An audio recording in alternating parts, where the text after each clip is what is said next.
The Dave Hooker Show. A presentation of Off the Hook Sports. Objective insight, expertise, top guests. Available on YouTube, Apple, Spotify, and the Off the Hook Sports app. Download now for free. Also available on offthehooksports.com. I compute and obey. Now to Dave Hooker. Ready. Here we go. Good morning, afternoon, evening, whenever you may be watching, to you and yours with Caleb Caloun. I am Dave Hooker. We've got a lot to get to, including some potential former Vol draft destinations. Also, Tennessee picks up a big-time commitment from a Georgia defensive lineman that will break into recruiting. The transfer portal, will the Vols go after anyone in that portal? Boy, it's tough to predict, but I'm going to go ahead and say that they're not going to pass on everybody in the portal. They will take somebody.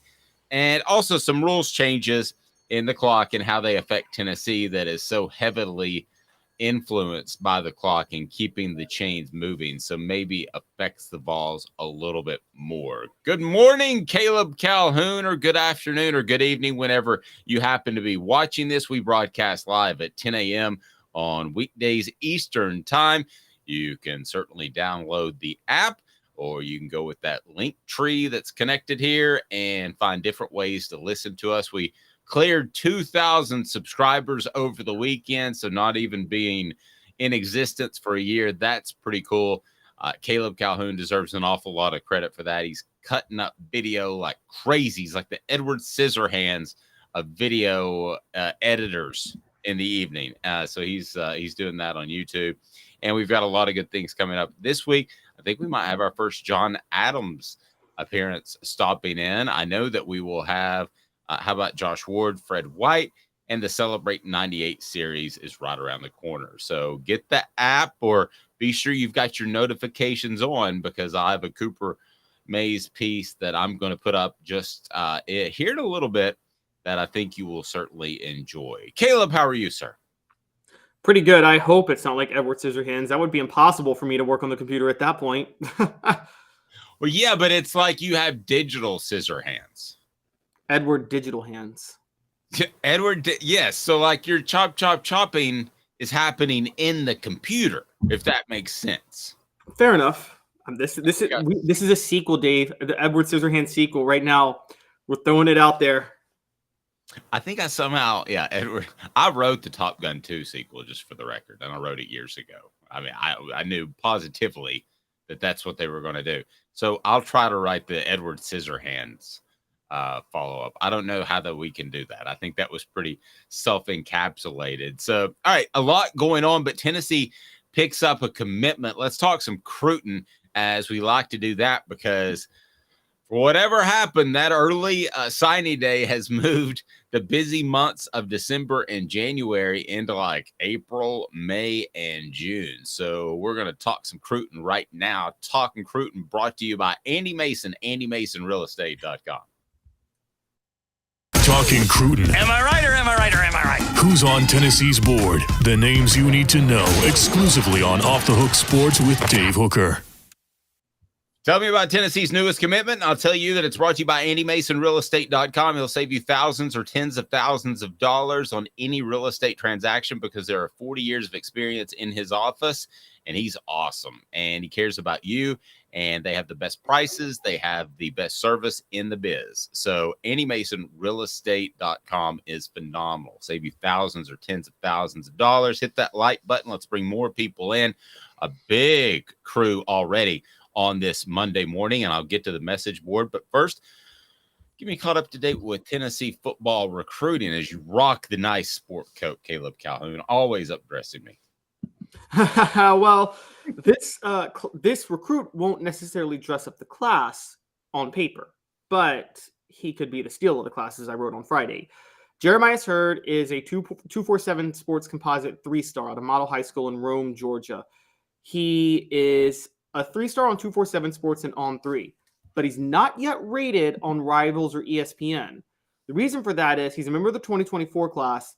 He didn't play football until this past year, which would have been his junior year. He hadn't played football since 8th grade before then. So he missed 9th and 10th grade playing football. So he's just now getting noticed, and Tennessee was one of the first schools to offer him.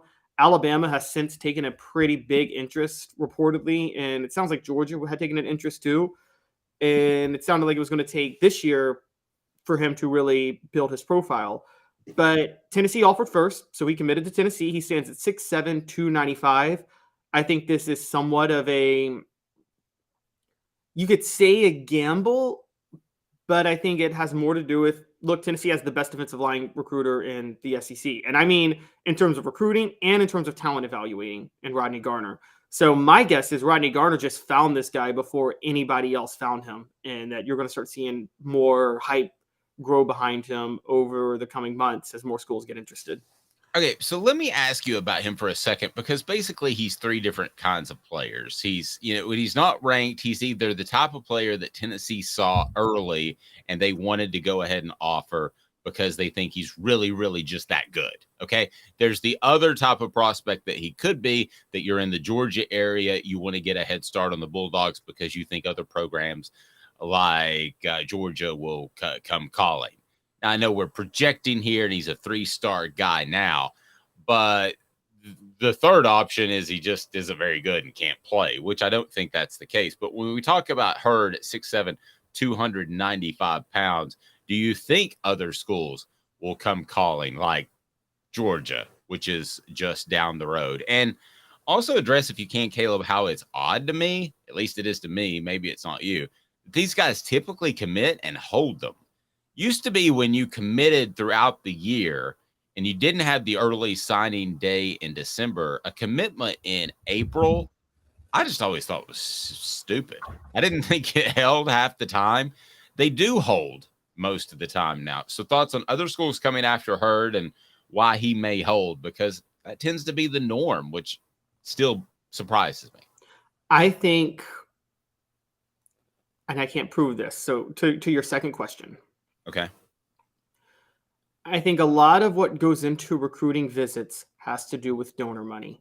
Like, we know the facilities, like the college football facilities are the best in the world. They're better than the NFL facilities because you weren't allowed to pay players. So they poured all their money into the facilities that came through donor money. So I think a lot of what went into a recruiting visit came with. So I think the recruiting visits were much more fun before NIL. And I think some of the donor money is being redirected to pay the players rather than make sure they have the best experience possible on their recruiting visit. Okay. And so it's not worth it to take all these visits anymore. Now that's interesting. Okay, so you're saying when they roll out the red carpet during the football season, which they still do, but most of the guys are already committed. So when they roll out the red carpet or big orange carpet, you don't think that is as big of a factor as coaches identifying guys early, having them to summer camp? And are you taking this a step further that a financial deal is already in place with some of these guys, like Nico stuff? I think for some, a financial deal is already in place. I think the other part is, I think the red carpet is just not the red carpet that it used to be. And so I think that I can't prove it because I don't know if the recruiting budget comes from donor money, comes from just directly what the football program generated in revenue. I don't know how that money was, redirected. But what I will say is, if donor money was going to the recruiting budget, then that money is going to be spent less on the recruiting budget and more on buying the players, meaning the schools may deprioritize whatever they do. And there were some suspicions on some things Tennessee did back in the day to give the recruits the best experience possible when they visit campus. I think it's a little bit simple, and maybe more simple than that. There could be a financial arrangement in place. There's not supposed to be with recruiting, but there could be. And the other thing that I think is the simplistic way of answering why guys are committed early and sticking early is, I truly believe that with the ability to transfer, that these guys look at it as, hey, I might be at school X for a year, but if I don't dig it, I'm cruising.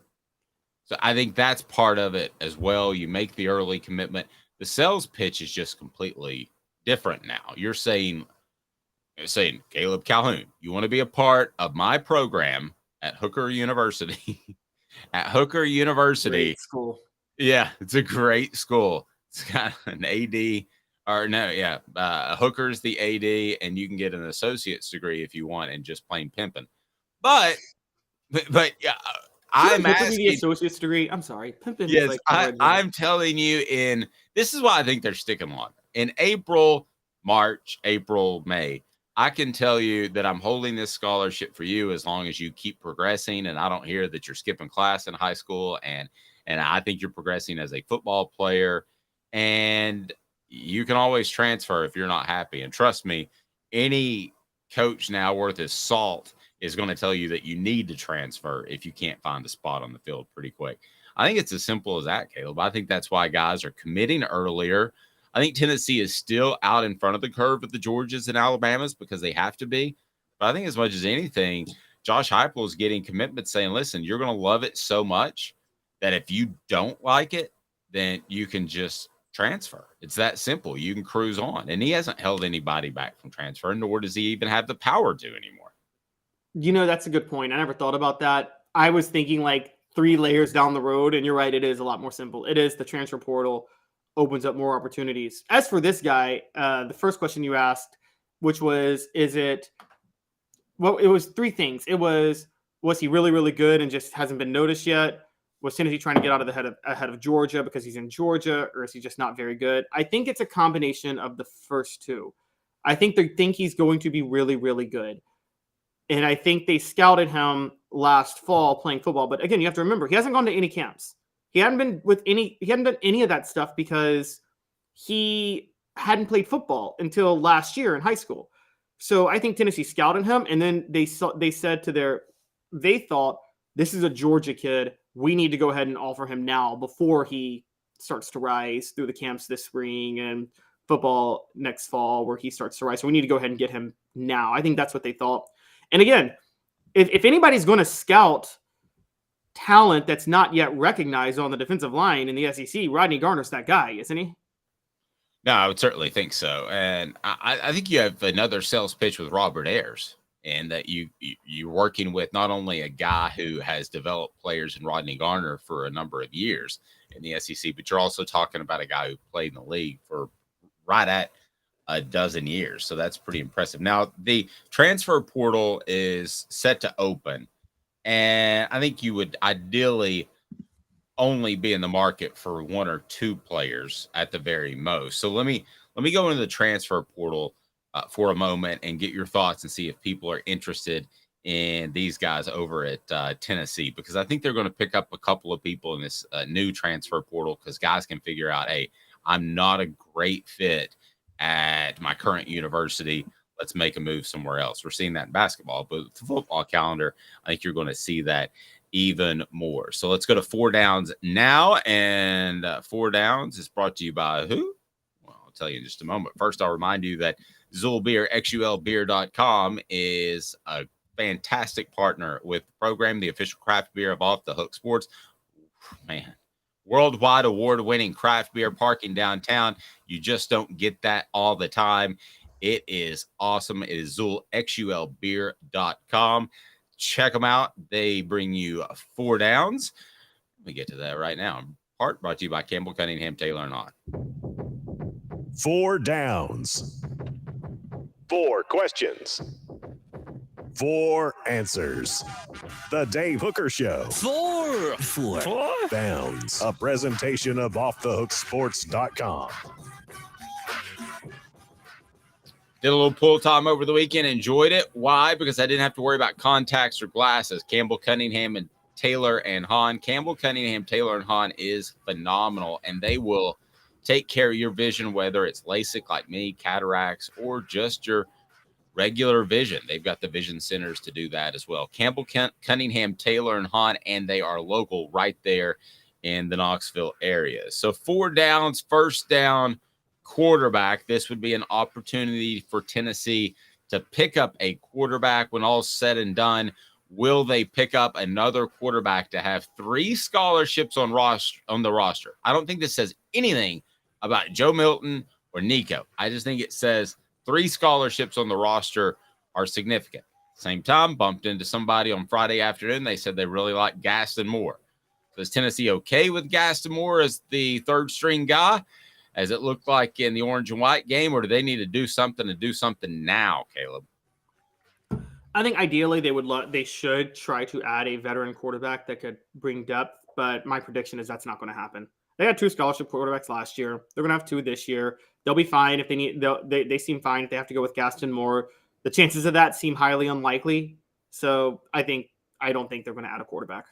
Okay, they're not going to take anybody at running back. They're stacked there. There's no question in my mind. If you have a question about who they might take, I want to get to that on our message board. But wide receiver, I would say that certainly they could take another receiver, but if you just looked at their depth chart, you would almost say they have to take another receiver, but they only play like a 1 deep regularly. They don't play even the 4th receiver unless there's an injury. They rotate the tight ends. I don't see them taking a receiver unless just the perfect one falls in their lap. I think Josh Heupel's approach to wide receiver is similar to what an NBA team's approach should be if they have a top 5 pick in the draft, which is it doesn't matter if you need one or not. You take what you need or not. You take the best player. You don't take Sam Bowie over Michael Jordan. And so I think that Josh Heupel's approach is no matter how deep he is at receiver, he is always going to try to find more talent there, largely because, look, the most important part of Tennessee's system on offense is receivers have to be fast enough to get open. That part is key. Otherwise, the whole concept fails with the way he spreads the field. And so I don't think he needs another receiver, but I don't think he would turn down another receiver if one was more elite than what he has. I agree. I think there could be a guy like Thornton who'd call up and say, I got lost in the shuffle in spring practice. I'm interested. Can I come by? Yeah, I think he would take that. And I think he holds a spot 2 or 3 open for those, which is not what Clemson does. Clemson just takes scholarships from its walk-on players. But nevertheless, we caught some heat for that, by the way. So wide receiver, I don't think they're aggressively out there looking. That was second down, but I think they would take one if they had the opportunity. Offensive line, let me address that. I think Tennessee kind of likes where they are in the offensive line, despite losing Darnell Wright, which is a huge, huge loss. I don't think they love where they would be if Darnell Wright was on the field in spring and had one more year of eligibility. I think they like, not love. So I think, again, it would have to be the perfect fit for them to take someone at the offensive line position. You? I agree. I think an interior lineman is who they're going to look for more than anybody else. Jim Chaney, I remember 12, 13 years ago, this was the Lane Kiffin year, once said, a coach never loves their offensive line situation. They almost never love their depth on their offensive line. But right. I can remember asking offensive linemen, like, how many offensive linemen would you like to have, or offensive line coaches? And I would ask them, how many offensive linemen would you like to have? And they'd say, well, I mean, at least 10. At least 10. I mean, that's 2 deep at every position. That's no shuffling. And you ask a defensive tackles coach, like, how many defensive tackles would you like to have? At least 8. Come on. You're not going to have 8 John Hendersons and Albert Hainsworths rolling in there. No, you're not going to have that. But those are the 2 positions. Like, if you needed the most depth, like, you never are satisfied with your lack of depth on those 2 positions. So, but yeah, I'm with you. I don't think they're going to add an offensive line. I think that's not, again, they're limited on scholarships. As far as we know, they might be more limited on scholarships in the very near future. So, yeah, and John asked about that. What do we think the punishment will be from the NCAA? So we'll close up with that. But on the other side of the ball, defense is different. I think you would take a dude at almost any position. And I was thinking over the weekend, it may be Gabe Judy Lawley, who I said, I don't care if I play in year 1. I just want to be a leader and contribute. But it had me wondering over the weekend, because you really like Trayvon Flowers, and I do too, more than most people probably out there, and the leadership that he was able to exhibit last year. I don't know that you can get a leader in the transfer portal, but would they take another defensive back linebacker or defensive lineman. Caleb, this sounds crazy. Yes, they would take them, but I don't think they're craving them. No, and we should note part of this 4 downs is, as Tennessee just added a defensive line over the weekend, defensive lineman Amari McNeil has entered the transfer portal. And I think he entered the transfer portal for the same reason Jordan Phillips did in December. Those 2 defensive linemen entered largely, I think, because Tennessee has the rotation they want at defensive line. And I don't think there was a spot for them. Now, defensive line, I think they would. Look, if you get a John Henderson in the transfer portal, you take him. Tennessee does not have a John Henderson, Albert Haynesworth on this team. They just don't. I like Amari Thomas. He's not on their level. But I think that they would take an elite upgrade if they could. But in terms of the rotation, I think they're satisfied. I think if you hold scholarships, you hold it for defensive line and defensive back. I don't even think linebacker, as bad as linebacker was this year, Dave, they added Keenan Peely and Arian Carter. I keep hearing good things about him. Aaron Beasley's back. I think they are actually Aaron Beasley's back. Caleb and Elijah Herring seem to have taken that next step. I think they're finally where they want to be at linebacker. They will be significantly better at linebacker this year. As opposed to this time a year ago, I completely agree with you. Now, we didn't know that Jeremy Banks was going to go off the rails at some point during the year when all's on the table and you miss a practice on Monday and then you try to start a fight with Hendon Hooker later in the week. We didn't know that, but even just, okay, so what do we, this time last year, let's compare the linebacker position real quick, and we'll get to your questions. Go ahead and hit that thumbs up button. We bring more people in. But you want to look just for a second at the linebacker position, not knowing that Jeremy Banks was going to have an issue off the field. I still think it's better as of April 2023 than it was in April 2022. You replace a Jeremy Banks with a Keenan Peely, who's your middle linebacker, and an Arian Carter, who's more of an outside speed guy who has a lot of upside. I would, along with Aaron Beasley, I would take this trio over what you had Banks, Beasley, and pretty much Solon Page and Juwan Mitchell last year. Yeah, there's no comparison. This is a much better unit. Yeah, and you still have those two if you need to turn to them, which I think is a real possibility. City Heating and Air Conditioning, cityheatandair.com. As the temperatures begin to warm up, you're going to need perhaps some work on your unit. You need to be nice and comfortable. Happy wife, happy life. I can tell you that. Cityheatandair.com. Integrity matters over 50 years.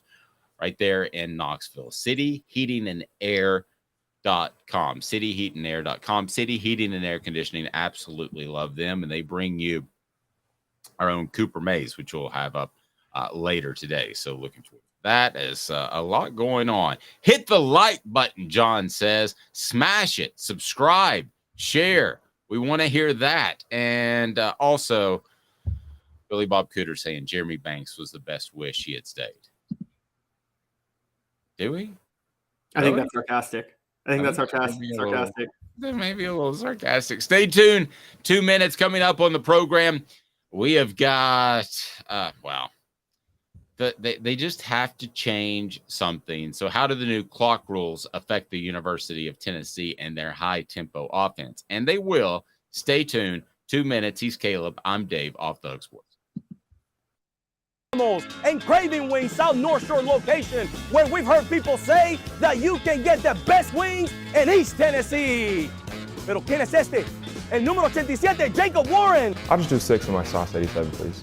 Imposible, señorita. Dale 6 más. Look at these wings. Perfectas, deliciosas, fantásticas. Man, I don't know what you're saying, but it sounds awesome. How do you say fresh, never frozen in Spanish?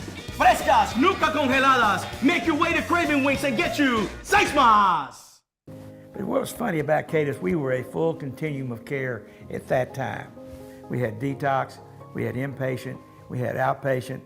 So we were doing a lot of the things that we do now. But now we just do them so much better. It's really a simple program, but we're complicated people. I am what I am, and now I got to do something about it. You can take your life back. Call Cadis today. Got cataracts? We can fix that. Never miss another moment.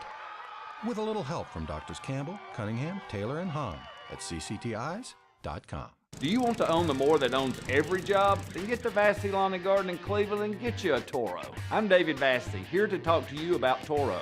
With a Toro Zero Turn, you'll get more out of every minute and you'll reach the finish line faster. At Vassey's, we like to say, no matter if you're mowing 3 acres a week or 11 lawns a day, homeowners and business owners alike find confidence in equipment they can trust from top to bottom. Vassey Lawn and Garden, Highway 60 North in Cleveland. Man alive, it's worth the drive. Our family has been creating jewelry since 1986, each piece unique with a story all its own. I'm Rick Terry with Rick Terry Jewelry Designs. I'm a jeweler, and I want to be your jeweler. We're grateful that you chose us to be Knoxville's best jeweler. My family and staff look forward to serving you. So please come see us. Kingston Pike and Campbell Station Road in the heart of Farragut and downtown on Gay Street, right next to the Tennessee Theater. Who's this guy? Hello, who is it? The Dave Hooker Show. Who? A presentation of Off the Hook Sports. What? YouTube, Apple, Spotify, and the free Off the Hook Sports app. Back to Dave Hooker. Grade A to F on our message board and for Caleb. What was Tennessee's offensive line last year? A to F. Ooh. I almost want to go A. Like, crazy enough. How do you watch the Alabama game and not say A? How do you watch what Darnell Wright did to Will Anderson and not say A at that point? I think it's easy A.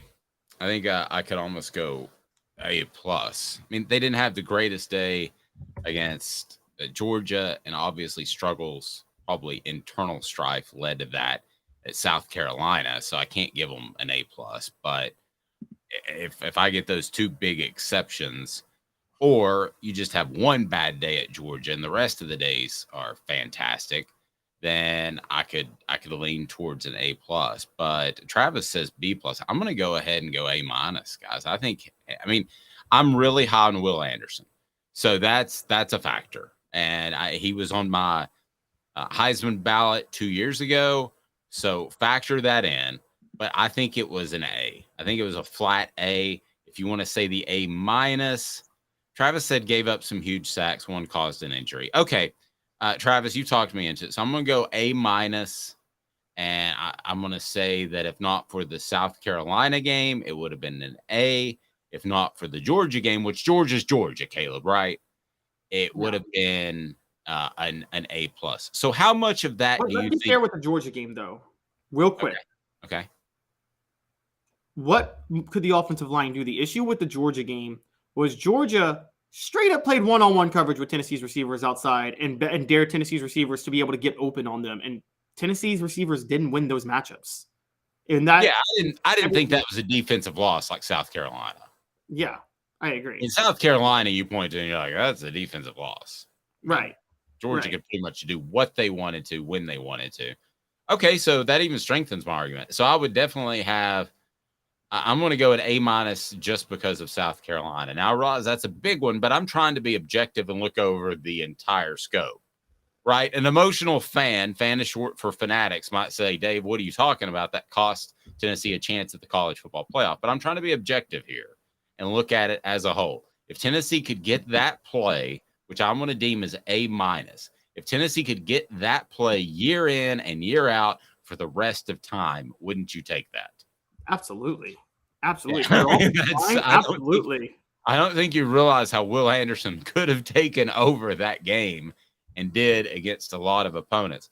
So how much of that was tempo? And it leads us to our next topic, brought to you by Vassey Lawn and Garden. Man alive, it's worth the drive. Vassey Lawn and Garden, whether or not you're in Cleveland or Nashville, Knoxville, Chattanooga, they have the industrial and commercial mowers to get what you need, save you money thanks to their buying power. Toro, count on it. So this question, Caleb, is pretty simple. How much of that was because of tempo? Because they're toying around with the clock and they're making some changes that I don't think necessarily helps Tennessee. The question is, does it hurt them? So how much of that was tempo? How much of that was Josh Heupel and the approach as opposed to the actual players? The success of the line? Yes. Not as much about tempo as you would think.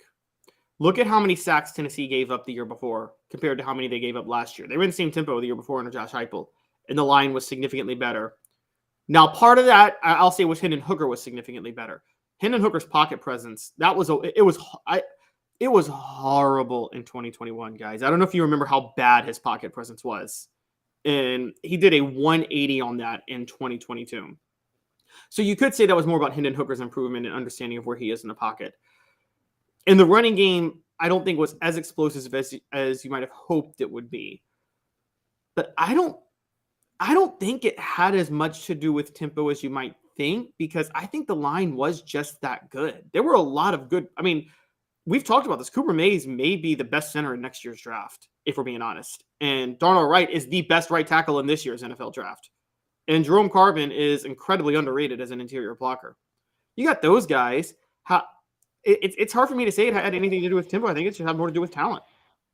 No, I agree. And I think that maybe the message board thought I was going to go in a different direction. I wasn't. I think if this team, here's the other thing that this team is that they do, with the exception of a Darnell Wright. I mean, there are going to be dudes that show up at 330 pounds and can move just fine, and you're not going to tell them to lose weight.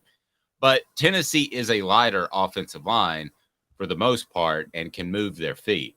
So I think Josh Heupel is a little bit ahead of that curve, as well as having lighter offensive linemen that can move their feet. So I'm gonna make that a factor. But it does bring me to what the H? What the? What was he thinking? Release the hounds. The Dave Hooker Show. Keep cool. A presentation of OffTheHookSports.com. Okay, I'm just going to go ahead and tell you this is just stupid. The NCAA approved rules changes Friday, proposed earlier this year, that would allow the clock to run after first downs are achieved in all divisions except Division III. I don't know why Division III had the major pushback. I guess they had commercial inventory they had to clear. I have no idea. But the clock will continue to stop after first downs during the final. Continue to run. Continue to run after first downs during the final 2 minutes of each half. So this affects Tennessee. It does. Now, this is not a stoppage of play after a first down where everybody gets a chance to sub, okay, which is one of Tennessee's greatest advantages, is they don't allow you to sub. But where this does affect Tennessee is number of plays. Caleb, so the number of plays is going to go down slightly. So let's say that's 10%. I don't think it'll be that high, but let's just say for stuffs and giggles, it's 10%. And they go from about 85 plays to high 70s. Then that final drive, the wear and tear drive on the opposing defense, will be affected. They're not playing as many plays. So this is not a great move for Tennessee and what the NCAA is doing. Just for Tennessee. Is it a good move for college football? No. Why? I mean, college football is one of the few sports, Caleb, that we say to ourselves, that doesn't last too long. You want to talk Major League Baseball before their rules changes? You want to talk some other sports? Some of them last too long. This is the whole concept of this is to tighten it up for a TV window. But who has ever said, man, that college football game just lasted too long? I've never heard anybody say that, with the exception of when the overtime seemed to go on and on and on a few years ago. Yeah, and just to, because I think we got it mixed up when we said it a minute ago, it's the clock will run on first downs until the final 2 minutes of the game, and then it'll still, of the half, and then it'll stop again. Right. So it'll allow for game-winning drives and things like that. And yes, it will still stop under 2 minutes. Yes, which, by the way, I'm going to say something that up front, I hate when sports changes the rules of a game depending on the time of game it is. I hate that when they did the out-of-bounds thing with football, where out-of-bounds, the clock doesn't stop anymore until it's the final 2 minutes. I hate the whole you can't fumble the ball forward on fourth down. How about just be consistent? You just can't fumble the ball forward, period. It either always stops or doesn't stop when you go out-of-bounds. Like, I'm sorry. I hate when they, do this to help the situational football and make it more entertaining. I think it's dumb. Sorry, that's just my one rant. I think rules should be uniform no matter what the time of the game it is. I agree with that. Yeah. And so that's my one big pet peeve of this. I'm with you. The thing people don't understand about college football, more than any other sport, And people on the message boards, correct me if I'm wrong, but I feel like college football, even where I am, up here in DC, where nobody cares about college football, the people that do go to the college football games, they make a whole day out of it. People expect college football to be an all-day affair. It's not other sport. It's not like other sports. You know, NFL, you go watch your team at 1 or 4, and then you call it a day. You do whatever else you have to do on a Sunday. Baseball, you go to work, you do whatever, and then you go to the game that night. Basketball, same thing. Football, college football is an all-day thing. There's no reason to shorten the game because, I mean, Dave, you cover college football for 15 years for the Knoxville News Sentinel. When you covered it, you knew that was an all-day job, right? That was 7 a.m. to midnight or 1 a.m. in the morning. And listen, I've never heard anybody say, man, that game drug on. Not one time in my life. Not once. Now, I will say, now, Mr. Jones brings up a point which you read right into the direction I was going. Fake injuries. And we know who does fake injuries as much as anyone. He goes by the initial LK. And he all but admits it on Twitter in kind of a suave way and just works it in there and that sort of thing. But you can't blame him either because if they're not going to change the rules, I'd do it. Well, I mean, you can't. You're right. And what can you? But how can you even change the rules? I mean, if that's John says, unless you're a Vandy fan, it drags on too long. It does for Vandy fans. Well, I know you can change the injuries rule. That's easy. How? Fix it, because I haven't heard a good one. So I'm probably about to shoot yours down, but I'll be open-minded. If a player gets hurt, they have to miss the remainder of that drive and the next drive. The next time the game is on the field. But see, here's why that doesn't work. What if it's just a little nick, a little bang, and he needs to go out for just a second? And then, okay, what you're doing by doing that, and it sounds good. Don't get me wrong, Caleb. You know I love you and I love your judgment. I think you're great.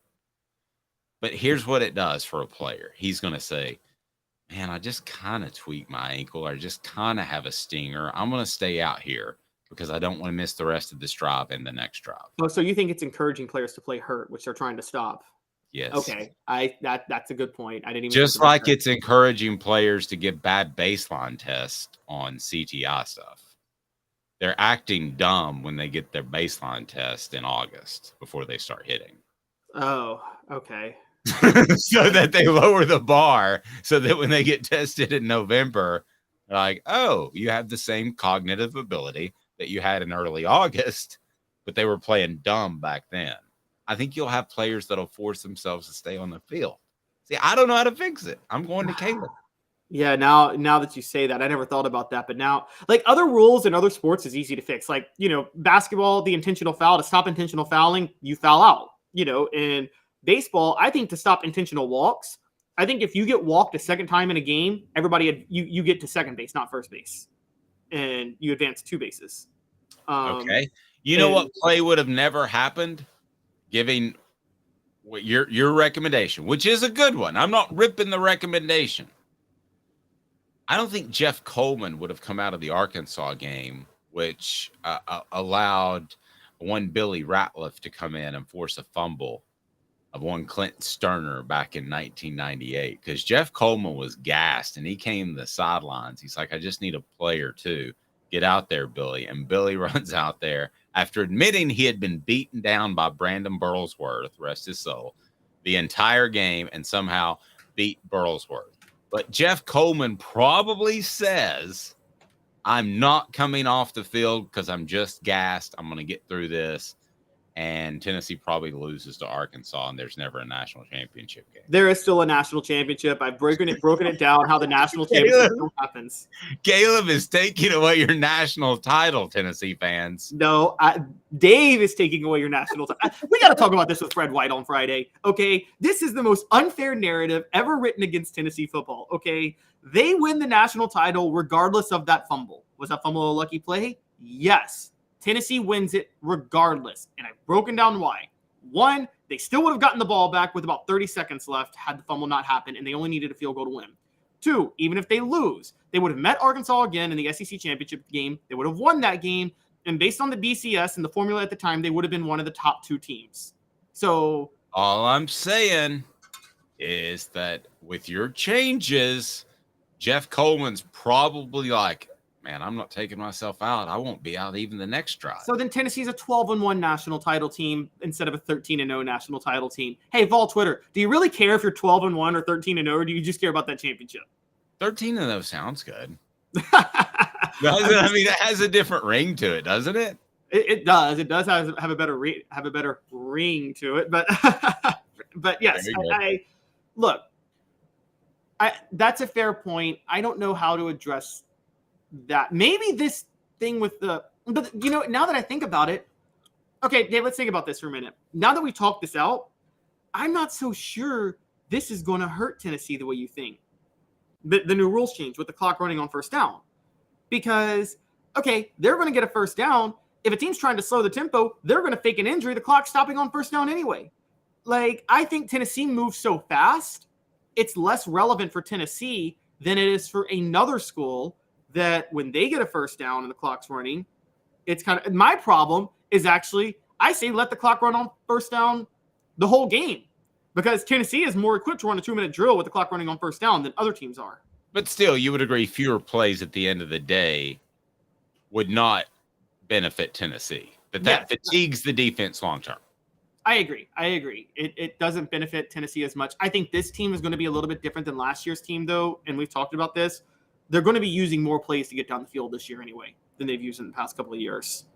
And so I think it's not going – with Hooker's deep ball, I think we both agree. Josh Heupel, he was a score in 6 plays or less last year, wasn't he? Yeah, I think he's going to be more of a score in 10 plays maybe this year on offense. So I think you're going to see a lot more of those. And so that would be huge, and that's where the program needs to go. But if everything were status quo from last year and having 8 to 10 less plays to wear down a defense, I do think would be a factor towards the end of the game when some teams were running ragged. But also what you have to remember is, like you said, if Tennessee's used to this tempo, then I don't think it's going to change very much. I just don't know the reasoning behind it. And I mean, to me, if you're going to make adjustments with the clock and substitutions, you better figure out how to do the fake injury thing. And I don't know how. Nobody has come to me with an idea that I like. Caleb, you were close, but nobody's come to me yet with an idea that I like. I got an idea. I got a new one. Here's how you fix fake injuries. So I'm going to tell you guys a story because I'm a big Grizzlies fan. And during the grit and grind Grizzlies era, Blake Griffin and the Clippers beat us in a series one year by just flopping nonstop. Zach Randolph decided, okay, you want to draw a foul by flopping? I'm going to actually foul you. I want to make you feel what you're pretending to feel. And so from then on, he just hard fouled Blake Griffin before Blake Griffin could ever flop, and that shut it down. Do you want players to stop faking injuries? Maybe make them feel what they're claiming to feel. If you're an offensive lineman, just get a hit in. Get a hit in on a player. I'm not sure what happened to Caleb, but he turned a little evil there. Just got a little angry. Look at him. Oh, no, he's going to go into the accent, which some people had some thoughts on. Stay tuned.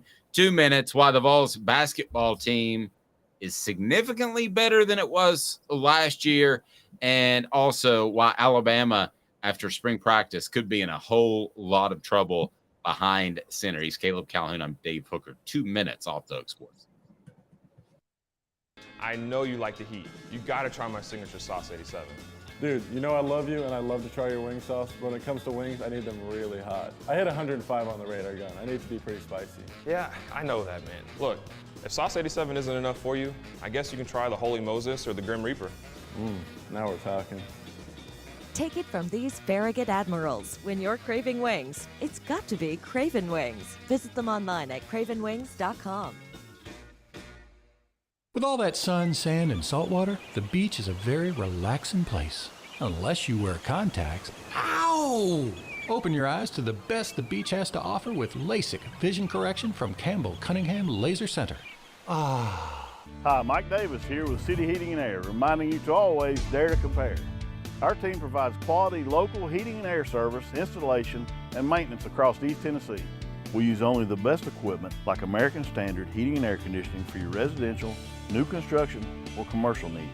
Honesty, dependability, and customer satisfaction have been the cornerstones of our business since 1961. City Heat and Air. Dare to compare.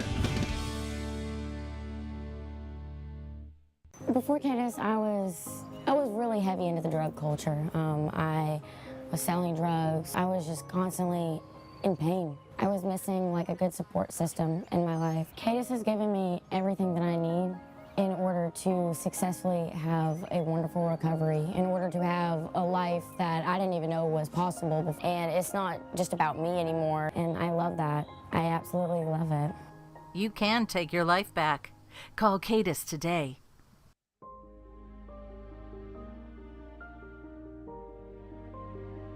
Our family has been creating one-of-a-kind pieces of jewelry in West Knoxville since 1986. Each piece is a combination of unique processes that bring your idea to life. Every day in our shop, a truly special item with a story all its own is being manufactured in our facility, bringing the history and family sentiment into a whole new generation of life.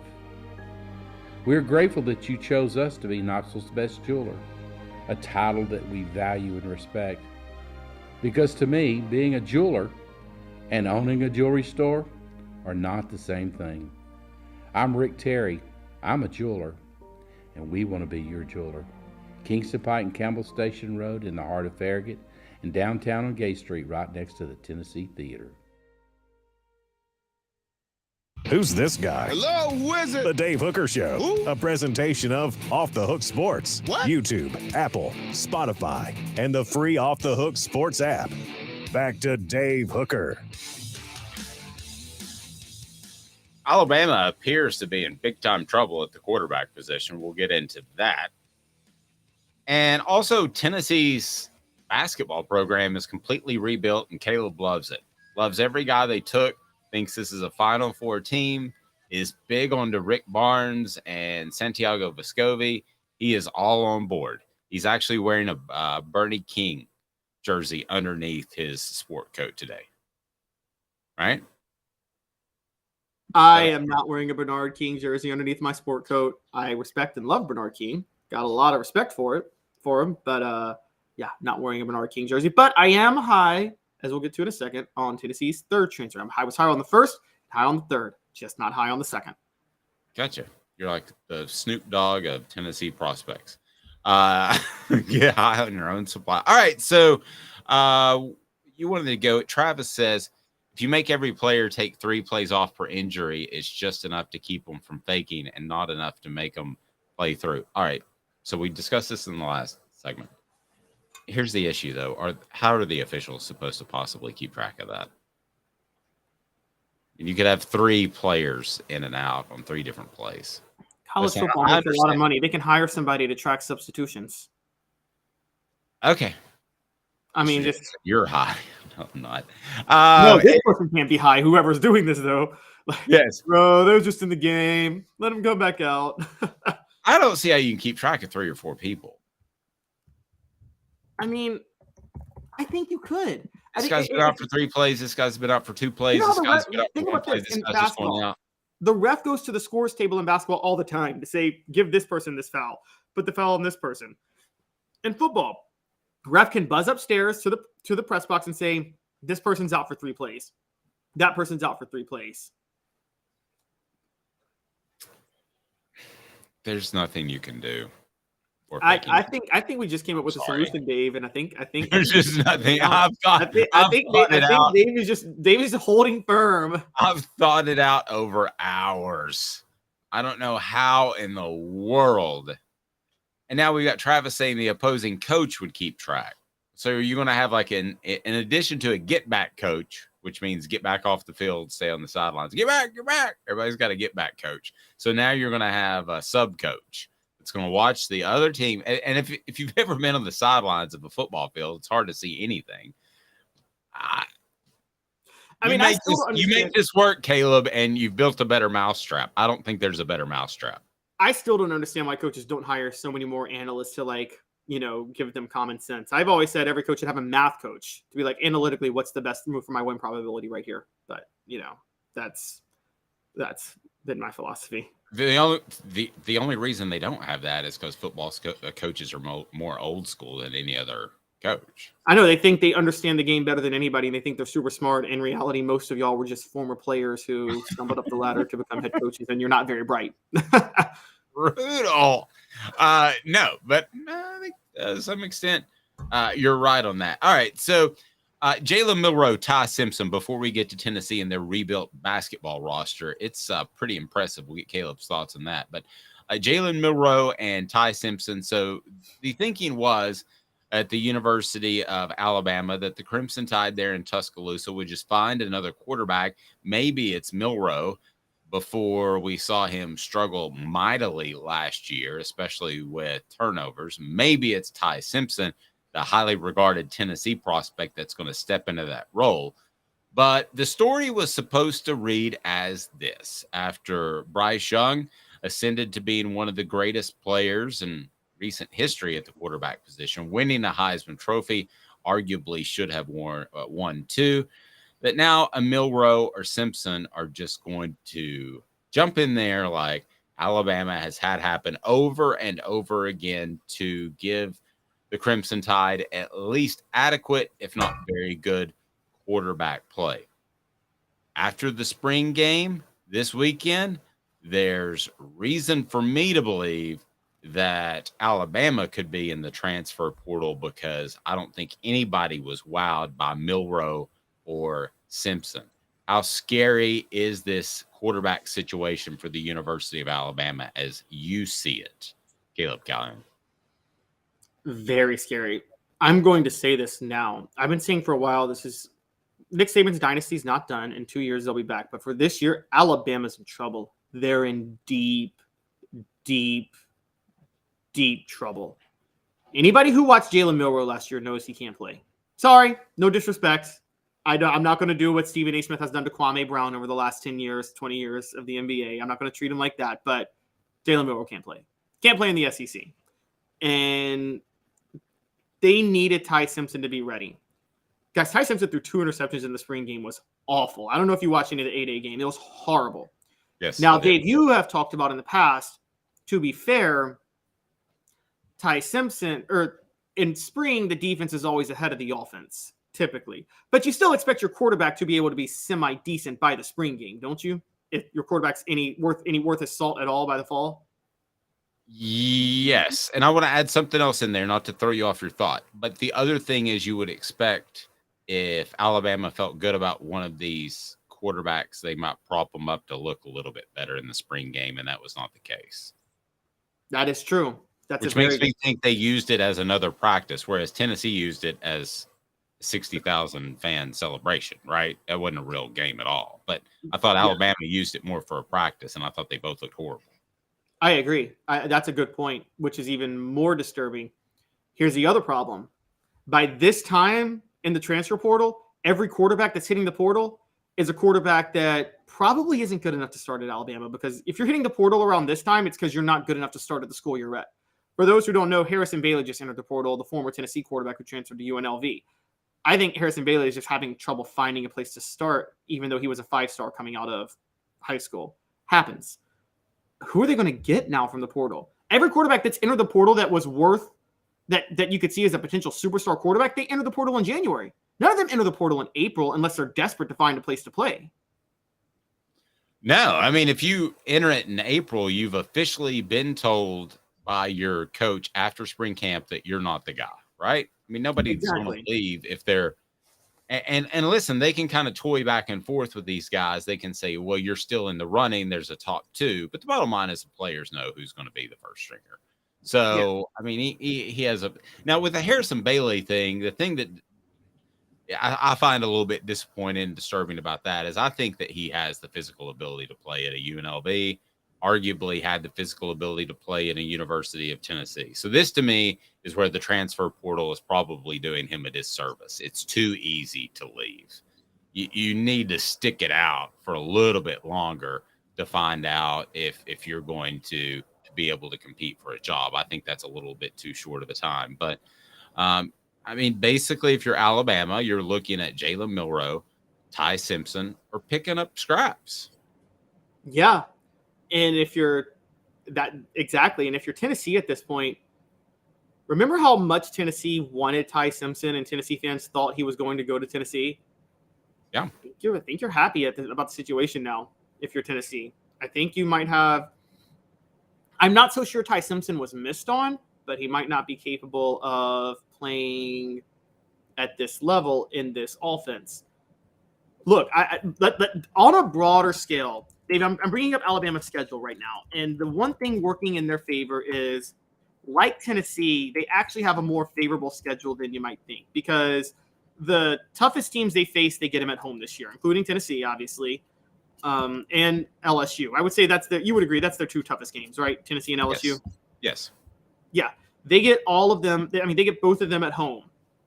They got Mississippi State on the road going through. Oh, and they get Ole Miss at home, and they get Texas at home. So their four toughest games are all at home this year. Their road games are Mississippi State, Texas A&M, Kentucky, and Auburn. I think I think that to some extent we're missing the point. I mean, they may beat Tennessee and LSU because they're at home, but are they really? The question that you have to ask yourself if you're an Alabama fan from now on, is this team good enough to beat the current Georgia team? No. That's your only barometer. No, based and on off a your new success, right? I mean, I was going at was on a neutral okay. field. On a neutral field, I don't think this team could beat LSU or Tennessee this year. That's my hot take. Alabama on a neutral field would lose to LSU and Tennessee. They would lose to Georgia anywhere. And that's a big problem for this program. I mean, that's why I'm seeing them losing one of the four road games, just slipping up. I think maybe like Hugh Freeze will throw out everything with Auburn, because Hugh Freeze actually is pretty good coaching against Nick Saban. So you might see a shocker with Auburn. And look, they're going to lose to Tennessee or LSU or Ole Miss. One of those teams is going to beat them in Tuscaloosa this year. Book it. And I think, gun to my head, I would still pick Tennessee and Tuscaloosa right now. I'm going to be honest with you. What do you think that'll be, like a 4 to 6 point Alabama favorite? Well, it depends on what Alabama does up until that point. They will have just come off playing Arkansas, who could have a rebound year. And if they beat Arkansas pretty significantly, I think Vegas odds makers would freak out and just give them a 10-point spread with Tennessee coming. Here's the other thing too. Remember this: you pick Jalen Milroe to run an up-tempo offense where your quarterback runs around a lot. So even if he turned out to be great in that regard, you're changing your offensive system. You brought in a whole new offensive coordinator, defensive coordinator. I agree with you. I think it's a time of transition, and there's just too much transition to overcome. If both undefeated, Travis says Bama by 7, I think that's about right. But you got to remember, as long as Nick Saban's there, even if that program does slide back a little bit, that number is going to be so overly inflated for decades because people have made money betting on his number. Tennessee fans are the same way, by the way. When they go through a good run, they inflate that number. They do. You're better off betting against Tennessee most of the time. But a lot of times they get it right. One of the things that threw me off when I first learned about how lines work, this was 2000, and this is a funny game. You'll find this hilarious. It was South Carolina's like resurgent year under Lou Holtz. Remember that? Lou Holtz's second year. And Tennessee's having a rebuilding year. They're like 3-4 or 3-3 or something like that, going to play a ranked South Carolina on the road. And Tennessee was a favorite. And I'm like, how was Tennessee a favorite? They won that game. And it's just, I think that Vegas, I will say, doesn't overreact. They look at long-term trends more than they look at year-by-year situations. They've always done that. True. Let me ask you this. If you're Alabama, do you take a quarterback in the transfer portal, or do you – obviously you would take a phenom, okay? If Caleb Williams were transferring again like he did from Oklahoma to Southern California, you'd take him, right? Right. But short of that, aren't you sending a signal to the rest of your football team that I don't have a lot of faith in this Jalen and Ty guy if you take another guy? I think you have to take another guy. We know what Jalen can't do. We saw it last year. But there's not going to be a great guy in the portal. But there's not. I mean, here's what I think. look, this is I said from the start, this is a transition rebuilding year for Alabama. They're not going anywhere under Nick Saban. They're still going to be a national title contender in the future. This year, though, they're in trouble. Ty Simpson was already in the program for a year. They put all their eggs into Ty Simpson being their future, and he was awful in the spring. It's not like he was a freshman. It's not like Nico Iamaleava coming in December or in March and struggling. No, Ty Simpson's been there since January of last year. Why was he so bad? That's a real question worth asking. And we watched Alabama last year. Look, last year's Alabama team is an 8-4 team without Bryce Young. They're easily 8-4. And I think that they are we to believe that they fully restocked the talent everywhere else outside of quarterback from last year in just 1 year? Like, I know it's Alabama, and I know they just had the number 1 recruiting class, but I really think they're in trouble this year. And I think they have to take a quarterback, because what happens with this, Dave, if you're Nick Saban? What happens if you do fall to, and I don't think this will happen, but what happens if your quarterback play is so bad, you stumble to like something awful, like 7-5? Well, the whole narrative around the country then is going to be Nick Saban's lost it and his time is done. And that's going to kill him in recruiting. Yeah, I think you can overcome one of those years. I don't think you can overcome two. But clearly, if there is a guy in the transfer portal, and there's not going to be, that's anywhere close to Nico Iamaleava, that's right, then he is going to be a guy that Alabama should go after. I just don't know that there's going to be a guy in the portal. More basketball news. This basketball program its roster has completely changed since this time last week. Caleb, what do you think of the newest addition? And get your thoughts on this basketball team as it has added, 3 transfers since this time last week? Yes, they have added 3 transfers. I was high on the first, not high on the second, and I'm high on the third. So the first was Jordan Gainey, came from USC Upstate. He is another spot-up shooter, 41% from 3. Perfect type of player to complement what Rick Barnes needs, given how awful the offense was shooting at times last year. Second player was a 6'6" Chris Ledlam from Harvard. No idea why Rick Barnes wanted him. That was evidence of Rick Barnes being another old school guy. Guy may have averaged close to 10 rebounds in the Ivy League. If you're going for big, take 4 rebounds off of that in the SEC. Just because he was a great rebounder in the Ivy League at 6'6" doesn't mean he's going to be that in the SEC, and he's not a good 3-point shooter. So on Friday, just as we wrapped up our show and got ready for the weekend, I believe the name is pronounced Knet, Dalton Knet from Northern Colorado, or maybe it's just Dalton Knet, Knecht. He is a 6'6" spot-up shooter. I am really high on him. I think him with Jordan Gainey and Santiago Vescovi returning, even though I got my issues with Vescovi, as y'all know, I think that this makes this team a much better outside shooting team than they were last year. And that's a big deal because that's the one thing they had to fix. Okay, so are we now to the point where you're looking at a basketball team that's Zakai Ziegler is dribble, drive, dish, kick to the outside, Tennessee better hit some 3-pointers more than they did last year? Absolutely. Is that the team we're looking at? That's absolutely the team we're looking at. If they're not much better from 3 next year, that's a big problem because we're not even talking about, they got a lot of young guards that were 4-stars that were in the program this year that didn't play much because they had to develop some that were redshirts. Like Jemai Mashak, I still think is going to get even better. BJ Edwards is going to emerge as a point guard. And they added a few other guys from last year's recruiting class. I'm already forgetting their names, but ones who really didn't play at all last year. And so they should have enough offensive firepower to and then add the fact that Cameron Carr is a commitment to this year's class, and they got 2 bigs, JP Estrella and Cade Phillips. Yes, they need to have enough offensive firepower, regardless of whether or not Josiah Jordan James stays. That's kind of where I'm at. And want to take umbrage with some of your criticism of Santiago Vescovi. And there was a lot of it on the message board. Let me ask you this question. And I agree he has his limitations. If he's never asked to play the point because Ziegler goes down, if he's just his guy, and I know that happened with about 6 games left in the regular season, but if he's just his guy playing the 2, are we looking at his season in a much different light. Tennessee may go a little bit deeper. He's more comfortable at that position. No, his issues were prevalent. So the question was, were you too hard on Vescovi last week? And the answer is a quick no. No, because I was doing this in the season before Zakai Ziegler got hurt. That's true. He was. So Vescovi was struggling and was an issue beforehand. So no, I think Vescovi, I need proof that Vescovi is mentally tough enough to handle the pressure. I don't know that he is.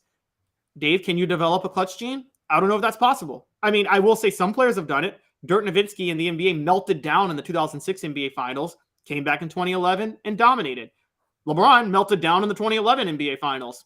Then he went back-to-back and won 2 titles where he totally took over those 2 finals. So I think you can develop some mental toughness in a clutch gene, but I haven't seen Vescovi develop it yet. And until he does, I got to say, I don't think he's mentally cut out to handle the pressure and expectations that are going to come with him returning and being expected to be the leading scorer on next year's team.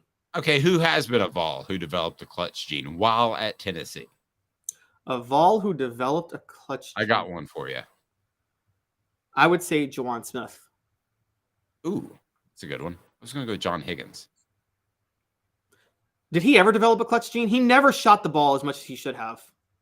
No, he did. There wasn't the quantity, but I thought throughout his career, he felt more comfortable in taking that shot later on.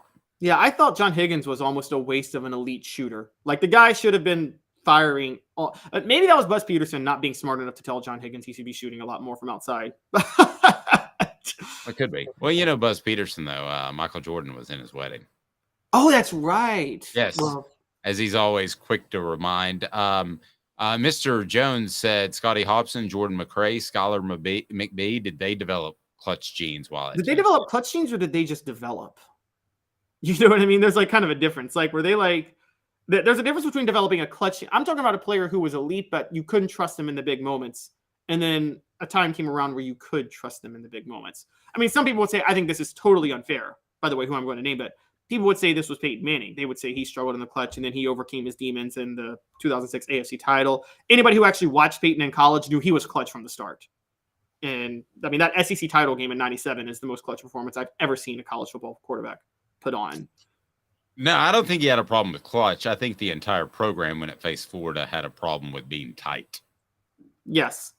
And there was game planning issues and defensive issues. And Peyton's biggest problem was he was so methodical in preparing for defenses. But I remember him saying one time, he actually said this in an interview. He said, it's not that I play worse in the playoffs or that playoff defenses outsmart me. It's just, they're not that complex in the playoff defenses in the NFL aren't that complex. They're just that good. So there's not a lot of smarts you can do to overcome the talent on the other side. We had a question about David Hobbs. If he'd have signed at Alabama, he would have been a 5-star. Yeah, I think you're right. I've talked about this before. And I think that some of these guys would be more highly recruited that we're talking about in basketball if they signed with Kentucky. I think you get a boost. I think that you see that with the individual recruiting services. Now, I think it depends on which of the recruiting services, if it's on 3247, Scout, whatever the case may be, if they still have a strong site, you tend to see them get favorable rankings, and that's not going to change. Yes, but let's be clear on this here. There's 2 things that give players favorable rankings. One is unobjective, one is biased to who the followers are. The unobjective one, I would say, is yes, these services add ratings to players if powerhouse schools offer them, because what they think is if Nick Saban wants this player, he must be good. On the other hand, an underrated recruit's really usually not going to be picked up by Tennessee guys because Tennessee has such a presence in the recruiting sphere. They have such an online following. I think a recruit's more likely to be overrated if they're signed by Tennessee than Alabama because Tennessee fans are much more online than Alabama fans are. Tend to agree with that, but really the recruiting ranking shouldn't change regardless. You should use your own talent evaluators, but that's just not the case. It's funny you say that because analytic, like 538 one year did the best year they did the bracket. They talked about like the best method to do the bracket, and they said all these formulas that should go to picking every team. And then they did say, hey guys, you should factor in the seed of a team when you're picking a team in the NCAA tournament. That should actually be a factor, even if it's arbitrary. So I think these services are analytical, and I think part of what's factored into it is who's offering them to a certain degree. I agree, but if a guy picks Tennessee, which has a strong on-3 site, over West Virginia, he shouldn't get an extra star just because he picked Tennessee. Yes, that's politicking, because they would do it because of Tennessee's strong following. But if they're doing it with because Tennessee is a top 10 program and they're like, oh, if Josh Heupel's offering him, he must be good, then I understand that, because I think that is part of analytically of how they break down these prospects.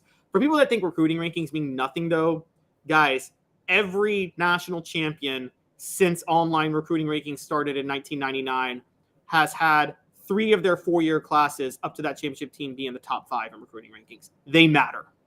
Yeah, they do. And I hate the stat right before the Super Bowl that says, well, out of the 100 guys playing in the Super Bowl, 75 were 3 stars.